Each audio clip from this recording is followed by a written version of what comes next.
This time on Lost and Refound, are you ready for an action-packed, thrilling, exciting video?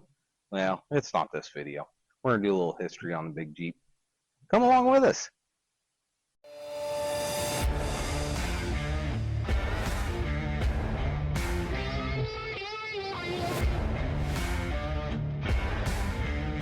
Hi, I'm Kris. This is Hilary. Welcome back to Lost and Refound.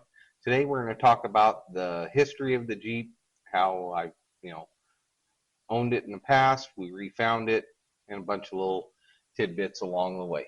So let's jump right in. You had to start from the beginning because I wasn't there. Oh, she wasn't there at the beginning. So I bought this Jeep. Well, I didn't say bought. Did some kind of trading for work and this and that.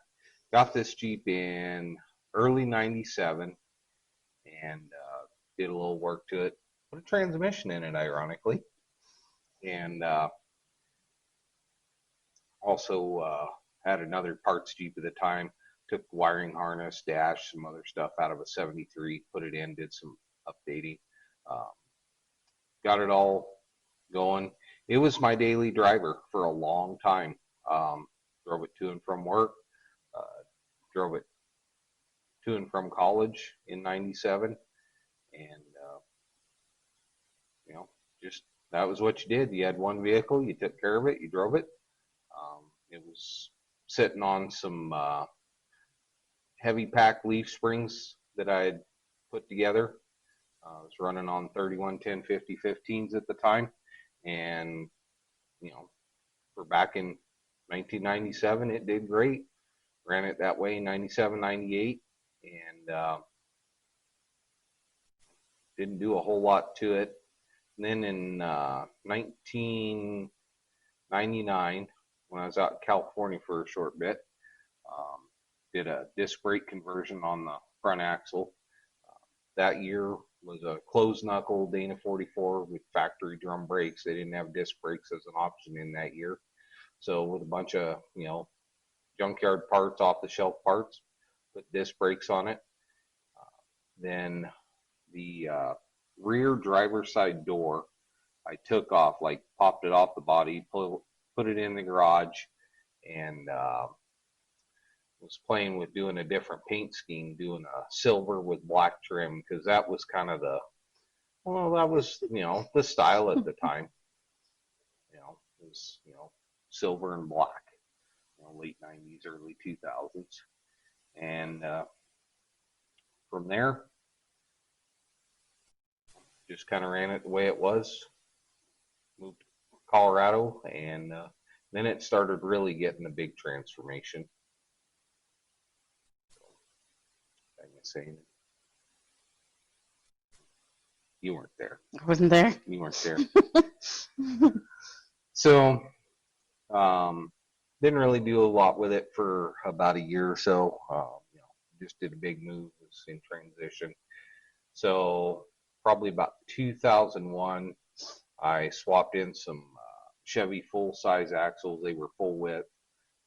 The Wagoners were a narrow, what they called a narrow track. They weren't as narrow as like the CJs, but they weren't full width like the 73 and up Chevys and the Fords at the time. Put that full width Dana 44 under the front. That was to get a spring over for lift, and then had a flat top knuckles on it so that I could do high steer and not have a goofy Z-bar linkage from the pitman arm down to the passenger steering knuckle. So put that on, played with leaf spring packs again, got away from the heavy packs and went more to real flexible, limber packs for going rock crawling. Chevy 12 bolt in the rear. Decided to go 4-man spool, pulled it out, and Lincoln locked it. Just welded the spider gears and side gears, and full time power to both wheels all the time. And when you turn the corner, it chirp, chirp, chirp all the time. An inside tire just chirped that tire all up. So let's see here. That's when I started really playing with flexible suspension. was playing with the air shocks. Um, you know, would have been cool to do airbags. That was way out of my budget at the time. Um, I thought air ride would be kind of cool. Do some sort of link and air ride. I know there's guys out there doing it. See like Dave Chappelle did one just recently on his channel. That was cool. I really like air systems. They're just something I've always found neat. Of course, I've got a background in medium and heavy duty truck repair, so that's kind of where that came about. Anyway, back to the big Jeep. So like the next year, decided it was time to do some performance upgrades to the motor. So pulled it all down, um, put some 10.5-to-1 compression pistons in it, Edelbrock 4-barrel intake, Crane 292H cam. Let's see here, built a quadrajet. Quadrajets don't get a lot of love. Everybody calls them quadrajunk and stuff like that. But you learn how to work on them, seal them up and how to tune them for that motor. And it's a great off-road carburetor. As long as you keep your foot out of it, they actually got pretty decent fuel mileage because they had really small primaries on the throttle body and huge secondaries that, when you'd stomp the throttle, it was just like flushing a toilet and down all the gas went. So, yeah, I played with, said, getting the motor going, put a lot more power, guess 400 something ish horsepower with all the mods I did to it. Took the time to port match the intake and the heads and polish up the exhaust side. Let's see here. Oh, when I was doing suspension and axles, put a J20 box under it, heavy duty box. Had the power steering pump upgraded for higher pressure, higher volume. Just typical off-roader hot rod stuff. Make everything a little more powerful, more efficient, more better. So, and then just proceeded to wheel it all over central Colorado with it. Pretty much like that. 2003 was kind of a pivotal year in some ways. Played with going with electric fans, and that didn't work out. Ended up putting a clutch fan back on it, but kept the 2 pusher fans on the front. It ran too hot. I mean, there was one trail where basically I just pulled the hood, left it at camp, strapped the hood to the roof, and drove to and from the trail in camp on the highway with the hood strapped to the roof. That's not a new thing, not a new roadkill thing. That's something that, people would just do that sometimes. And then big change happened in the winter. I came along. Yes, you did. I want to say I think it was after Thanksgiving when we started talking first. And yeah, so it would have been like end of November, beginning December. Met her, told her straight up, hey, this is the kind of guy I am. I like to go, do fun stuff like 4-wheeling and outdoor stuff. And you want to come along and have a good time, hang out with me. Otherwise, let's not waste each other's time. And here we are many, many years later together. I think that was a pretty good upgrade. Got the, the passenger upgrade. Yep. And what did you think of all this back then? It was fun. Yeah. Growing up, my family would go. We wouldn't go to that extreme off-roading, but we'd go on little adventures. So it was something that lighter trail rides. Yeah. Mm-hmm. And it was just a little bit more intense. Yeah. Yeah, because we were, running pretty serious trails. I had 36s on it when I first met her. And those were pretty much almost worn out. So I think like the next year put some 35s on it. Did some upgrades to the air system. I had just was playing with putting onboard air and converted a York air compressor or AC compressor to run as an air system, and put a 3-gallon tank um, underneath it, and pressure switch should turn on and off automatically. Um, yeah. And then we just went 4-wheeling. That was the next year, and then the following winter, I decided, we shouldn't just be, fiance, and did the most unromantic wedding proposal on the face of the planet. Sitting there in the living room with her. Here, you want to wear this? Gave her engagement ring that way. I knew about the ring, and I knew he was going to pick it up. So yeah, she picked it out. I didn't want to be the one that picked it out. She got exactly what she wanted, and we still wear it to this day. Yep. Get lots of compliments on it still. Yep. Yeah, it was in the Christmas sale flyer at the local jewelry store, and yep. So, yeah, we decided, all right, we're gonna make it official. We're gonna a piece of paper that says we're together. So then we planned out our wedding and for the next year in 2005, and it was part of our wedding. It was parked back behind the ceremony. The ceremony. Our friend's vehicle was there too, and I was going through pictures, and we don't have. I know there's some pictures I can't find, but most of our pictures were kind of cropped in on us. Yeah. So you can't As it should be. see it very much. You can see in some of them. You can see our friend's Scout, but which I pretty much built. I'll include a picture of the 2 groomsmen and Kris standing with it, and I know there's more pictures of the Jeep in our wedding, but yeah, I can't find them right now. Fly wants to be a part of the video real bad. Yeah, but, it was just that big a part of our life that we included our wheeling rigs in the wedding. Had them as the backdrop, and I think all the kind of like the god kids, nieces, nephew that were around at the time, they decorated with adults. With adults, yeah.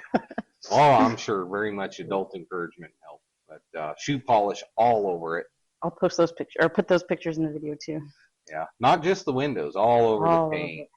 And we didn't think about it being shoe polish, and we let it sit in the sun for a week at least, maybe more. Yeah, it was a busy time. You know how weddings can be, and it cooked on. It didn't want to come off very easy. I think when we sold it, there was still some on the bumper. Oh yeah, there might still be some. I bet there still is parts on there that you look and find white shoe polish. So, yep, and that was pretty much how we ran it for a long time. Didn't really need to do any major upgrades. It wheeled great. It worked great. Had that. I went through that 360 motor because it's what I had, and built it good. And at the time I was working in the parts industry, so I had access to a lot better pricing on parts. So it was one of those deals. Had people ask me, "Oh, why don't you do a drivetrain swap and this and that?" Yeah, this works. And I've helped do drivetrain swaps on others. We got a picture of a roommate I had back in '97 or something. He had a what year was his? His was a '77, I think, Wagoner, and motor was toast, and he didn't like the quadra-track system in it. So we pulled the whole thing out and dropped a small block Chevy Turbo 350, and I want to say it had a 205 transfer case behind it. That we didn't buy adapters, we didn't buy adapter motor mounts. We just figured out, all right, where's everything need to be, welded up plates and put motor mounts in, and moved the transmission mount a little bit, and made drive shafts. And but anyway, so yeah. That's it was great. I had that. I was really happy with that motor more than anything. our friend that had that Scout, helped him drop in a big block Chevy in that Scout, and oh man, I'll finally be able to keep up on the road, because he had a wore out 304 International in his. It was just tired and done. And yeah, small block 360, it still whipped him all over the place. He hated it. It was hilarious. It was fun at the time. But yeah, we ran it. Lots of trails, lots of camping trips.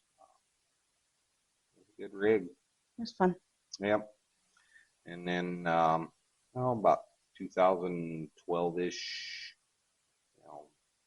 really weren't wheeling it as much. And, tent camping, kind of hard on the back. Not that we, laid on the ground. We had air mattresses, stuff like that. The good thing about a Wagoneer is there's a ton of room on the inside. You can pack a lot of camping gear in there. But we kind of, decided we wanted to look at a different direction, and bought a motorhome and ATVs, and decided to kind of do that for camping and riding the trails, not really hitting the off-road or big stuff. The big stuff, not really doing as much as the rock crawling as we used to do and stuff, and just more scenic trail rides. So I decided, tired of it sitting here, not doing anything with it, that time to sell it. In 2013, I almost got divorced because I sold it. I told him, because we were going in a different direction. I kept telling him, you don't have to. We can still keep it, because I knew it meant a lot, and it meant a lot to me too. Yeah. But it helped us. Selling it helped us get to where we were wanting to go with ATVs and camping and. Yeah, it's just it changed how we wheeled and camped a little bit, and you know how it is. Sometimes you can end up being Jeep rich and money poor. Yeah. So that's, bring that up. The reason it's named the Big Jeep is at the time we had the Big Jeep, which was the Wagoneer. We had the Little Jeep, which was I want to say it was an 84 or 85 two-door Cherokee, XJ Cherokee. We had an 87 Comanche, XJ Comanche pickup that was supposed to be for her. Hated that truck. That truck, little 2.8 GM V6, it was in it. The carburetor did not like her. I could jump in, fire it right up, but it didn't Not like me. her.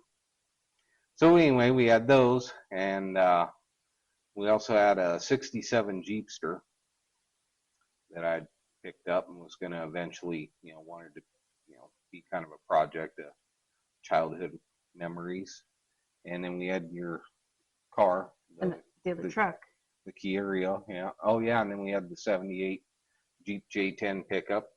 And so yeah, you can get Jeep rich really quick and have no money for doing any of them.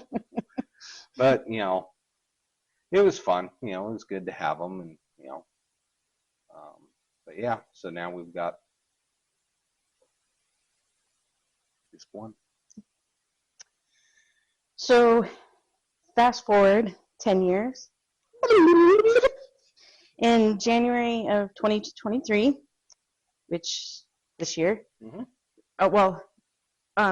had moved from Colorado to Oklahoma in the summer of 2022. Mm-hmm.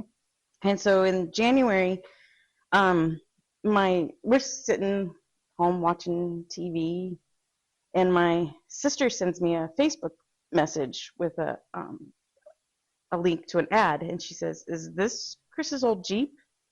And I pull it up, and yep, it was the Big Jeep.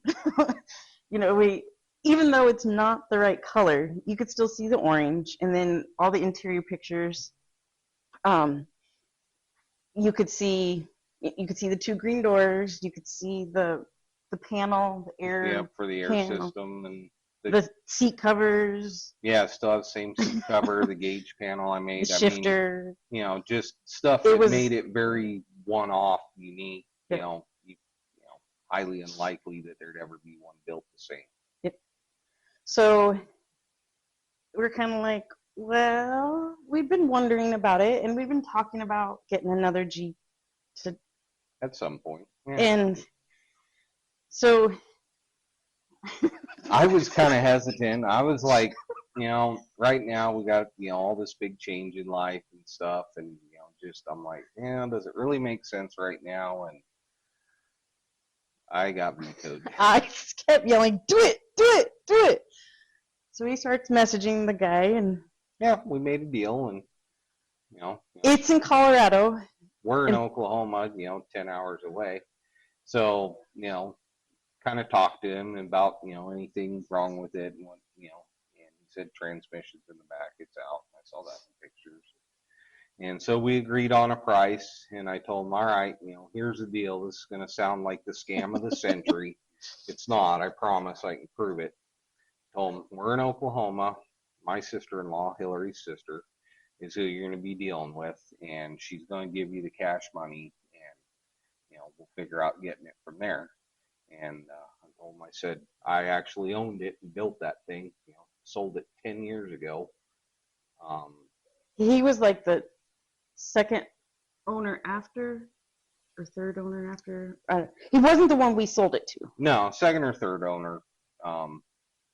And he, and then sent him some old pictures I had on my phone of it from back in the day. And he's like, man, that's cool. That thing was a beast, and, he really liked it, and that, he's all, man, that motor just killed the transmission.